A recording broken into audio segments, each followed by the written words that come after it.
So this is another video that's in direct response to a viewer question. Somebody wrote and asked about fuel transferring and fuel polishing, and I thought that would be a great topic to do a video on.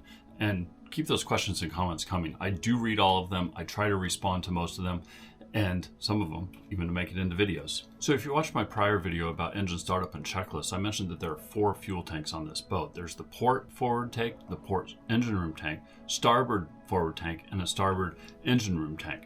4 primary tanks, and those gravity feed into the supply tank that the engines draw off of. I also explained that I only use 1 tank at a time. That tank gravity feeds into the supply tank, and then we switch back and forth between tanks to keep the boat balanced. The other thing I mentioned about the Nordhavn that I really like, but it bears repeating here, is that everything's labeled. It's super intuitive to know which tank you're drawing from and so on because everything's labeled. Also, Nordhavn provides a schematic diagram for the fuel system. They're a real asset to have when trying to understand and deal with any complex system. You have to have a little bit of an engineering mind to look at them and understand what's going on, but once you really digest it, they're good, they're clear, and extremely helpful. Posted right here in the engine room behind me, we have the schematic diagram for the fuel system. There's also schematic diagrams supplied for the freshwater system, the wastewater system, electrical. There's a lot of schematics provided with this boat. And the fuel system diagram behind me shows not only the fuel tanks, but also the fuel filters, the pumps, the manifolds, and all the plumbing between all those too. So super helpful to understand, how everything is connected. Granted, this is only one boat. This is only one Nordhavn. And I know they're all different. And I also know that the fuel transfer system on each of these boats is not all as easy and as intuitive as it is here on our boat. So I only know this boat. This is what I'm going to show you today is how we do it. All right, so there are some subtle points about the fuel management on this boat that I just glossed over in the previous video, but warrants getting deeper into here. Both of the engine room tanks have the sight gauges on them, so you can see this fuel level in both engine room tanks very easily. The 2 forward tanks do not have sight gauges on them. In fact, they have no gauges at all. So there's no way of knowing how much fuel is in either of the 2 forward tanks. Now, the SOP that we've adopted on the boat is that those 2 forward tanks are either full or they're empty. No in between. Right now, those 2 forward tanks are full. I know they're full because we filled them up in Florida before leaving. As we were fueling, I noted on my fueling worksheet that I created how much fuel each tank took. Each of those forward tanks took about 180 gallons. And if we look at the schematic, each of those forward tanks is 180 gallons. So we're going to call them full. And we haven't touched them since then. So the 180 gallons in each of those forward tanks is still there. So we've only been drawing off of the 2 engine room tanks, the port engine room tank and the starboard engine room tank. And we've drawn those down so there's enough room in each of those tanks that we can now transfer that forward fuel here into the engine room tanks. Now, this is a super important point that I don't want to brush over, is that you have to be sure that there's enough room in the tank that you're pumping into, because it's very possible to overfill that tank, have it squirt out the vents and make a big mess on the deck, and hopefully you catch it before it goes in the water, right? Or else now you've got a big problem. So you have to make sure that the tank has adequate room in it before you pump into it. So back to today's task. I'm going to pump 180 gallons from the forward port tank to the engine room port tank, and I'm going to transfer 180 gallons from the forward starboard tank to the engine room starboard tank. And from the sight gauges, I can see that we have enough room in each of those tanks. Nordhavn has everything labeled, all the valves are labeled, so it's intuitive to get the valves and things set. Now, at first, when we were learning this, yeah, it made my head hurt.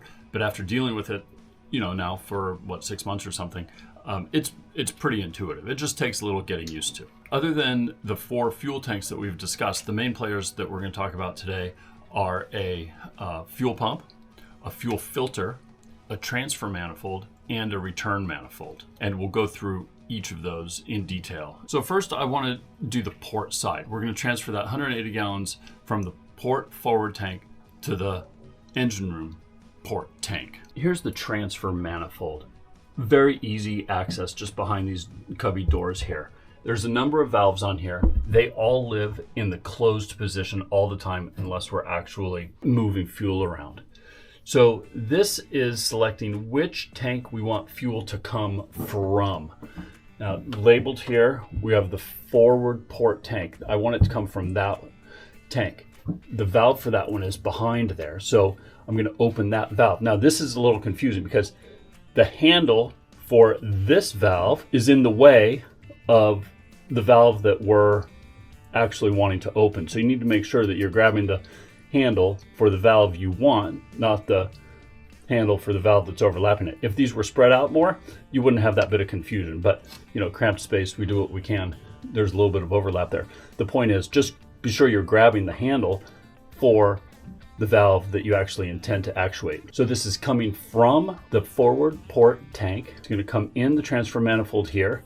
All these other valves are still closed. We need to give it someplace to go. We're going to let it go to the fuel pump. So we're going to open the fuel pump valve. So that'll allow fuel to come in this one. Across this manifold, there's a pipe behind this placard. Across the manifold and up the fuel pump line. So now that's going to go to the fuel pump. That fuel pump is behind this locker, hidden back there, and it's on a timer. So we can set the time we want it to be operating for on that timer. And we'll come back to that in a minute. In my prior video talking about the startup routine for the main engine, I stressed the importance of the fuel return manifold here. And this is worth revisiting. We're going to be messing with this fuel return manifold today. In fact, I'm going to start out by closing all these valves. And if you remember from that previous video, I stressed how important it is to have the proper valves open so the unused fuel from the engine can flow through here and get to a tank. If they're not set right, you're going to break something, and that something's going to be expensive. So we're going to be messing with these today. Like I said, I'm going to close all of them to start with.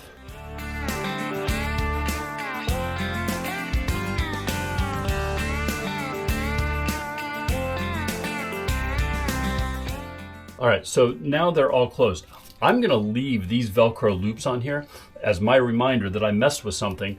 And at the end of, our project today, this is my reminder that I need to come back here, pay attention, close attention to all of these, and set them right again. All right, so returning to the task that we're dealing with today, we have fuel that's now going to come out of that transfer manifold, through the pump, through the filter, which we'll get to in a minute, to this return manifold. And this return manifold is which tank do we want fuel to go to? We have fuel coming out of the fuel pump. We're going to open that so fuel can get in here.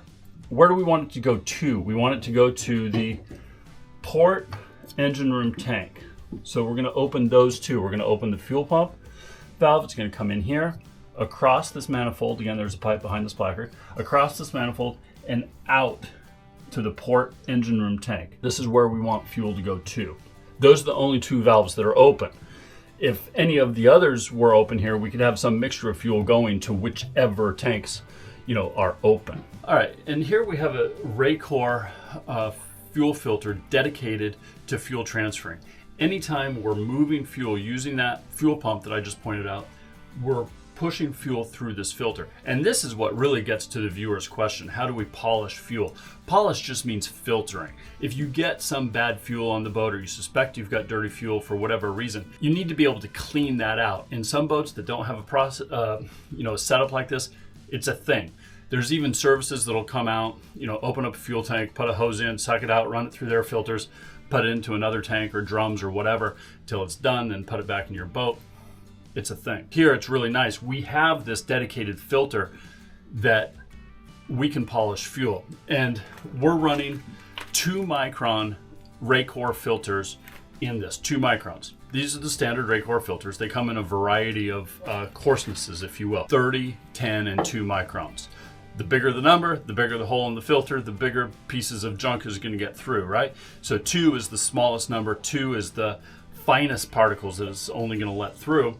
So this is going to have super clean fuel come out of it. Because it is a 2 micron filter, very fine mesh, if you will, it will get clogged more easily than other filters. But if we're filtering fuel because we suspect we have dirty fuel, then clogging of fuel filters is not only a consequence, it's sort of the goal, right? We want that junk to get trapped in the filter, not in our fuel tank. So if we have to clog a few filters, that's sort of the point of the whole exercise. And we carry a lot of filters. I've got a whole tub of them because we use the different filters in different settings, but that's a digression. We're using the 2 micron in the transfer filter. Anytime we're moving fuel using that fuel pump, it's going through the 2 micron filter. So today, even though we don't have any suspicion about having dirty fuel, we're just moving fuel from one to the other, it's still going through here. It's still getting cleaned. And just as an aside, if you watched my startup video, I talked about the fuel tank for the wing engine a little bit as well. And I mentioned that it's a thing to get fuel into the wing engine tank. This is exactly how we do it. We would have to pump fuel in there. And when you pump it in there, it gets filtered. Now, a really important point is that wing engine tank is pretty small. So it's very, very possible to overfill it, again, have it spit out the vent onto the deck, possibly into the water. Now you got a mess. So you have to really pay attention when you're putting fuel in there about time and running a timer, maybe on your watch, in addition to this one down there, of how long you want that timer to run so you don't overfill that tank, and coming down here and checking it regularly too, right? And if we do suspect we have dirty fuel, I can get fuel out of any tank, filter it, pump it back into any tank. It would really help if you had an empty tank to pump it into, right? But if you don't have that empty tank, you can pump it back into the tank that you're drawing from, circulate, filter. Not the most efficient, but it's gonna work. We can even get fuel out of the supply tank, that tank that the engines draw on, if we suspect there's dirty fuel in there. We can pull it out of there, filter it, put it into one of the primary tanks, then let clean fuel gravity feed back into the supply tank. So using this pump and manifold setup, we can get to all the fuel on the boat. Like I said, we're going to do the port side first. So we're going to pump from the port forward tank to the engine room port tank. And this is the sight gauge for the port engine room tank. So I'm going to actuate that gauge, which I showed you before. And I'm just going to mark the starting fuel level on here so we can monitor the progress and actually see when it's done. So using my fancy fuel marking device here, which I showed you before, I'm going to mark that, and that comes out to about, 280, 290, something like that. We'll mark that, and that gives us an easy reference point to know, how much fuel is moved and about when it's going to be done. All right, so I've double-checked those valves. I'm satisfied that they are set properly for the task that we want to do here. I'm going to turn that pump on. So I'm just going to twist the timer for a full hour. Helps if you turn the breaker on upstairs. I forgot to do that. All right, so now that the breaker's on, I'm just going to twist that timer and have it run for an hour.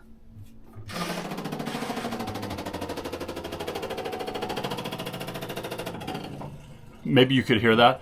Definitely had a pitch change when the pump was dry and then when it got fuel in it. Maybe there's an air bubble there or something.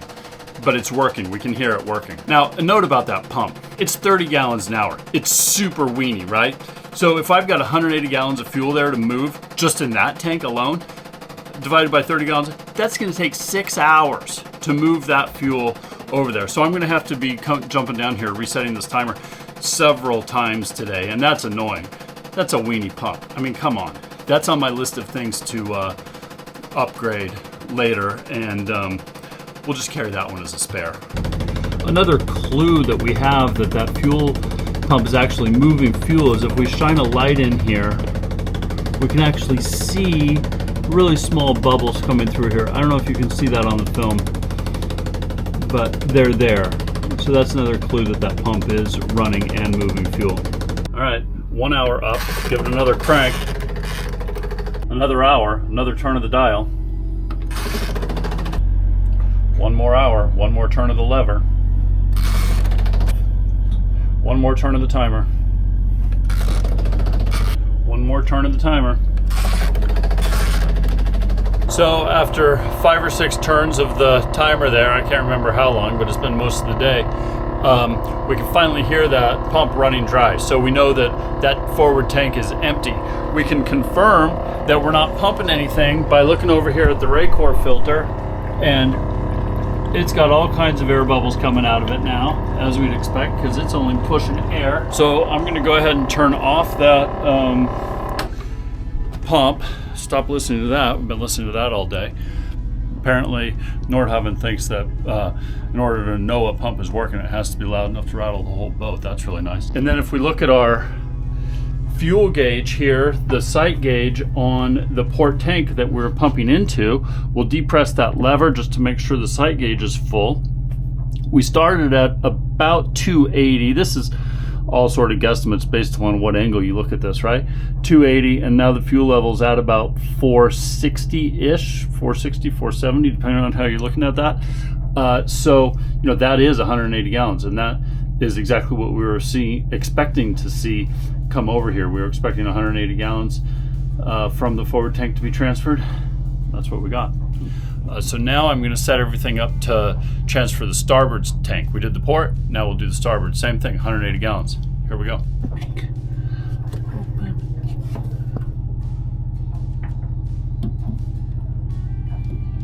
All right, so I've got the valves reset now to do the starboard tank.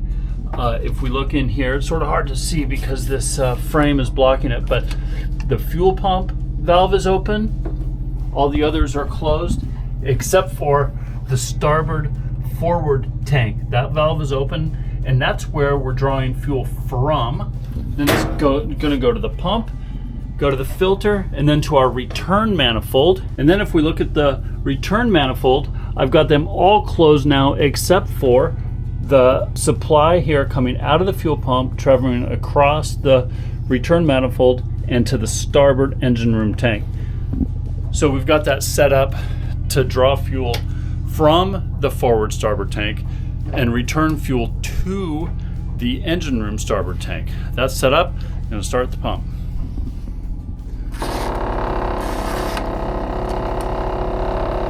It's the next morning now, and I think that this task is finally finished.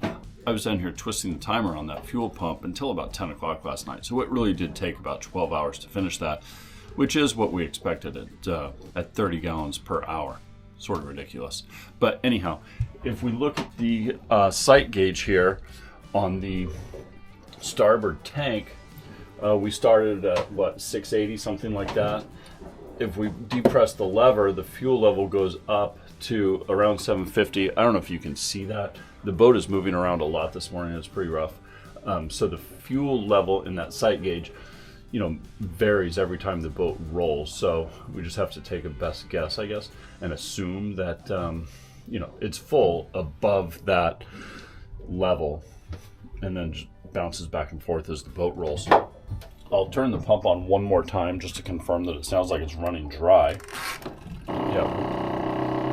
So the most important thing here at the end, as I mentioned yesterday, is to reset these valves so they're all correct. You want to make sure you get them back in the right position, particularly that return manifold, right?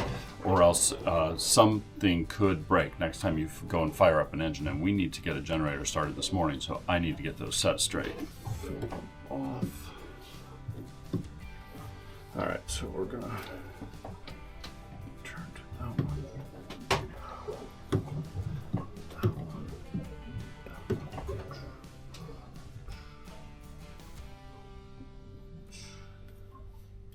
Those return valves are now set correctly. As a matter of practice, I'm going to close all the valves on the transfer manifold and just leave them closed all the time when they're not in use.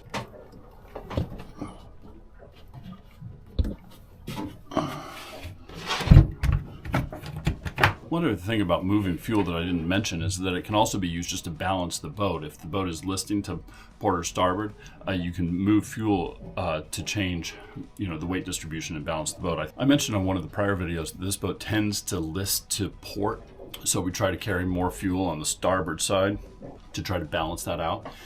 And if for some reason we get that wrong or we want to correct it before we burn fuel off the port side, we can pump fuel to the starboard side to help, you know, balance the boat out. And every time we move fuel, we're cleaning it, right? Because every time we pump it, it goes through that 2-micron filter, so it's getting polished. Okay, so I hope that answered the question about polishing and moving fuel around. That was a great question. Keep the comments coming and keep the questions coming. And we'll see you on the next one.